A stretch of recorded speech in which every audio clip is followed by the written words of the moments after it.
Hello everybody, in this video I want to talk about the pros and cons of reselling collectibles. Now I've already made plenty of videos showing specific examples of what I resell and how much money I made doing it, but in this video I want to talk about both the upsides and the downsides of reselling. Now when I say reselling collectibles, what do I mean? Some specific examples that I can think of are Jordans, Lego sets, Funko Pops, different figurines, Loungefly backpacks, and in my case, Disneyland popcorn buckets. Anything that collectors want to collect and they're willing to pay a premium price for these exclusive limited edition items. So let's talk about the pros first. So one pro is that you're making extra money or extra side income. The reason people resell things is because they want to make some extra money from it. And in my case, I was able to make several $1,000s in 2022 from reselling as a side hustle. Now, I try to aim for at least a 20% profit for everything that I sell. And for the most part, I've been able to get an average of 20% or higher return. Next up, we have building a reputation through ratings and reviews. Let's say you're using a website like Mercari or eBay where buyers can leave a review for you after you sell the item.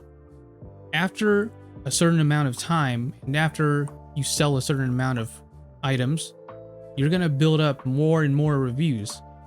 And you might get to a point where you have many 5-star reviews and people leave many positive comments about you.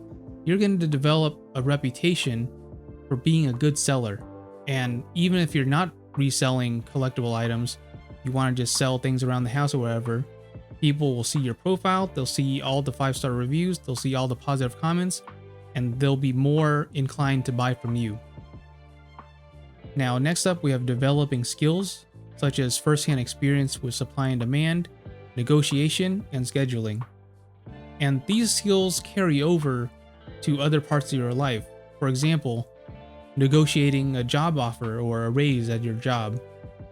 That's something that you can have practice with because you negotiate with potential buyers on what price to sell your items at, shipping costs, if they want to bundle with things. You get to talk with people and develop your people skills. And that can carry on to other parts of your life and be advantageous for you. Scheduling, you practice scheduling when you're going to buy the item, when do you need to wake up, when do you need to go ship things out, etc., etc.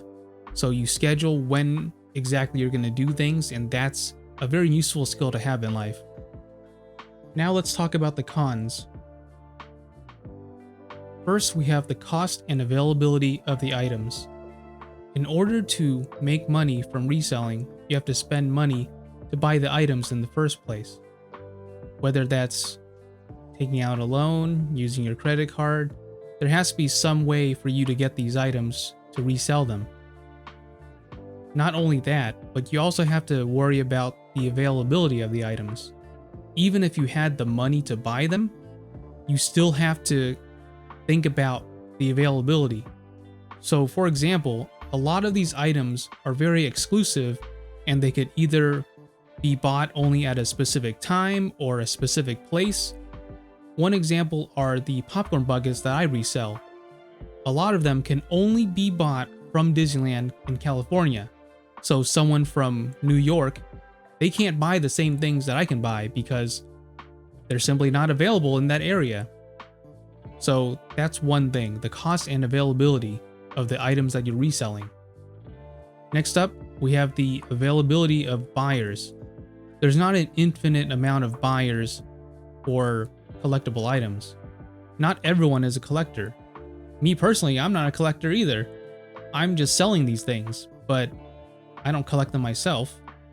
And when you're selling a collectible, the only people who are willing to buy those things are collectors. Not everybody is willing to pay these super high prices for the item that you're trying to resell. And even if you're successful in selling maybe one or two of them, that doesn't mean that you can infinitely repeat this process because, again, not everyone is a collector. Eventually, you're going to run out of buyers because there's simply not enough collectors out there who are willing to pay these super high prices for these items. Me personally, I try to keep it under control and not buy too much to resell because I know that there's only a limited pool of buyers who are going to pay a high price for my item. After that, the pool runs dry and you might be stuck with it because you can not find any more buyers. So that's another con. Next up, we have physical space. These items that you're reselling, right? They're tangible items that take up physical space. And because of that, some people, they have to have some sort of room in their house or their garage in order to store these items. And some people even rent out little storage units or warehouses in order to store all of these items that they're trying to resell. Now, me personally, I have a few wire racks where I live where I put the item, and then once I sell them, I just take it off the rack and then ship it out. But it really depends on what you're reselling. I know some people, they resell Lego sets and they have a bunch of boxes in their garage, and according to him, Lego sets, you have to actually wait at least a year to a year and a half before you can actually resell for a good profit. So those boxes, they're all sitting in his garage for maybe 1.5 to 2 years before he can get rid of them. Luckily for me, popcorn buckets have a very quick turnaround time. I could buy it and sell it like within a couple days, maybe 3 days.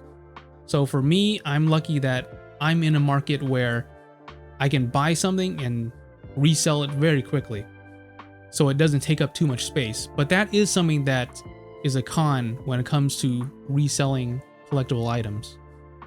Next up, we have the quality of the item or defects. Now, sometimes you get these collectibles and they have some sort of defect with them. It can be advantageous in very rare circumstances. For example, they printed the wrong word, and some collectors, they like that, so they're willing to pay even more money for that misspelling of the word on the item or something. Or it has like an upside down logo or something like that. But for the most part, what I've noticed is that any defect, people are not willing to pay the high prices for something that has a defect. If there's something wrong with it, like there's a blemish or there's a scratch or something, they're not going to want it. Collectors are very picky people. They want things that are in perfect condition.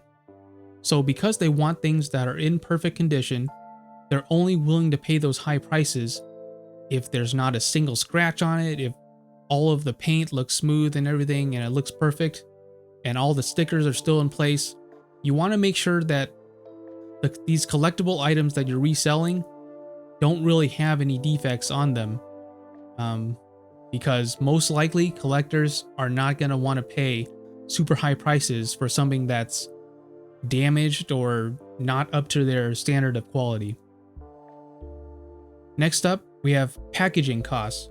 So in addition to paying for the item, you also have to pay for extra things like boxes to ship out your items, tape to tape up the boxes, void fill and bubble wrap to make sure the item stays safe and does not get damaged. Also a scale to weigh your item, because shipping costs depend on how much your item weighs and how big it is. So all of these extra costs, in addition to the price of the item, you have to pay for all these extra shipping costs and packaging costs. All right, there's actually some more cons I want to talk about. And you're at the mercy of websites when you're reselling items. So Mercari, PayPal, eBay, websites like that.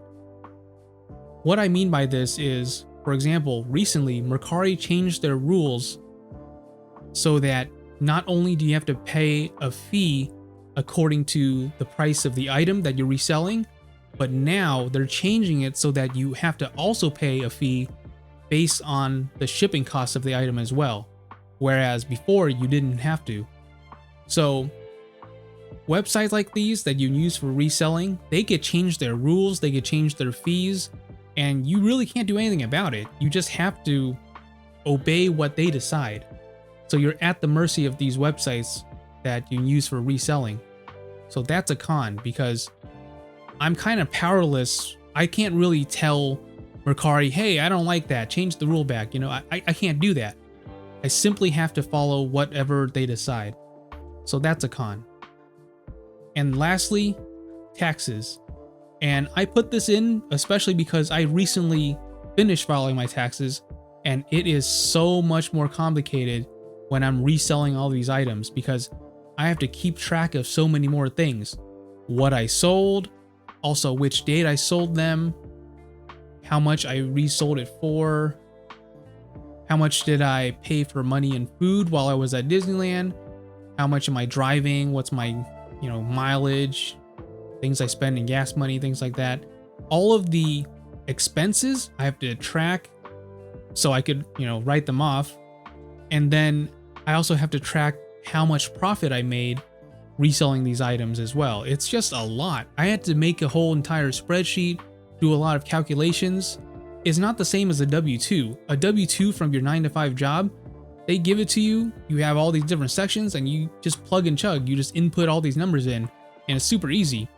But with reselling items, you have to track a lot of these things yourself, and it is crazy. It's a lot more work.